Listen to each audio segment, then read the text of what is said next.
Ever since Anthony Joshua lost to Andy Ruiz, it seems like the boxing world has lost total and complete faith in Anthony Joshua. There once was a time when people talked about Anthony Joshua versus Deontay Wilder, and it was almost certain that Anthony Joshua would be the victor due to Deontay Wilder's lack of skill and lack of knowledge of just boxing in general. Now it seems after Anthony Joshua got knocked out by Andy Ruiz, they don't believe he can beat anybody anymore. Not Deontay Wilder, not Alexander Usyk, not Tyson Fury, and hell, some people even believe he wouldn't have beat Jarrell Miller. At this point, I don't think Anthony Joshua can afford to put on one more bad performance because he's under the scope, because people don't think he's the same. People think he's gun shy and a very cautious fighter.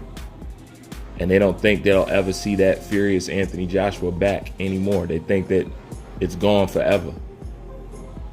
So at this point, Anthony Joshua needs to have a stellar performance to try to at least somewhat rectify in the eyes of the boxing public how they're viewing him right now, because they have absolutely no faith in him. You know, and talks like this has came about because his fight fell out with Alexander Usyk. They were talking about taking a fight in between that fight, and Joe Joyce was one of the names that came up, and Deontay Wilder was one of the names that came up.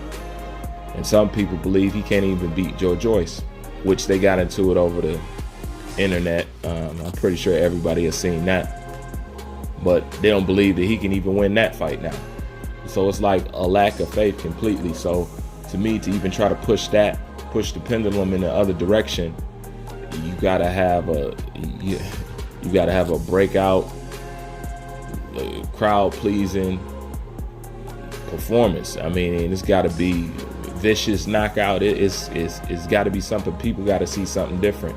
And the interesting thing is, Anthony Joshua and Errol Spence, to me, are in the same position. They got the same fight. Both people believe, both these fighters, people believe that something is missing, that something ain't the same no more. They don't think that they're the same fighter. They think that they lost whatever they had before. They ain't got it now, you know? So I think both of them actually have to go out here and prove something. Now, as far as Anthony Joshua taking a fight, in between this fight with Alexander Usyk, I think that you should spend this time working on your craft and drilling it in even more. Whatever new techniques or stuff that you're learning or new style that you're adapting to, just take advantage of the time that you got and just work on it a little bit more.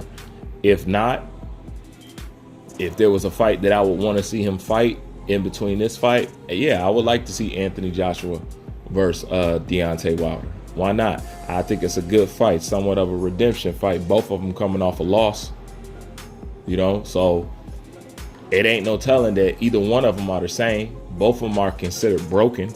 So I actually think that that's actually a compelling matchup, you know, and who knows what might happen. You know, it might put the whole heavyweight division on its head. You know, we'll see. But you know, as far as having them two fight, I mean, let's face it, what we doing right now, we talking fantasy boxing, because we all know that ain't gonna happen. But if it was a possibility, who would I like him to face? It'd be Deontay Wilder. I think Deontay Wilder and Anthony Joshua fight at this point in time would be real interesting due to the backgrounds of what happened to him in their previous fight. I think it'd be an interesting ass fight. Be an interesting ass press conference too. You know? But, you know, that's boxing, you know, giving people what they want. We all know that kind of shit don't happen. But Anthony Joshua do need a performance that reset people thinking when it comes to him and his abilities and what he can do, because the ironing thing about Anthony Joshua, the more people trash him, the more odd it looks, because how was he able to obtain and do so much with having this, you know, mediocre skill set and, you know, not having a chin and not having a heart and all that other stuff? How was he able to achieve what he achieved so far, especially when other people was boxing before him? It absolutely makes no sense, you know. And a lot of people say Anthony Joshua was given things. I look at it as he took on the right people he was supposed to take on. Period. And it still hasn't. Anthony Joshua still hasn't had no Otto Weiland type fighter on his resume yet.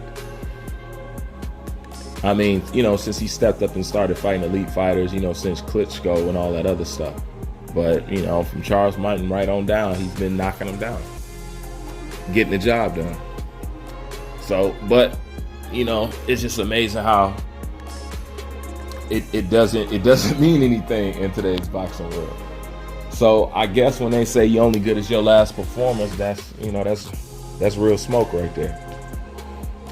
But we'll see. But at this point, I think the guy needs a devastating performance. Something that reminds people of what's going on. And letting people know that he's still there and he's still game. Because now they think Anthony Joshua is food for anybody. And we don't know how right people are. We don't know how wrong people are. We won't know until, he gets inside the ring. And that's the same thing with Errol Spence. We're not going to know until he gets inside the ring and see where these guys is at. But if you ask me, both these guys is in the same position as far as in the eyes of the public. One worse than the other, but, they got the same fight going on. So I actually look forward to see the performance from both these guys to find out what's going on with them and what's left in them. And then we'll see where we go from there from boxing. But anyways, that's my thoughts on that. I'm out.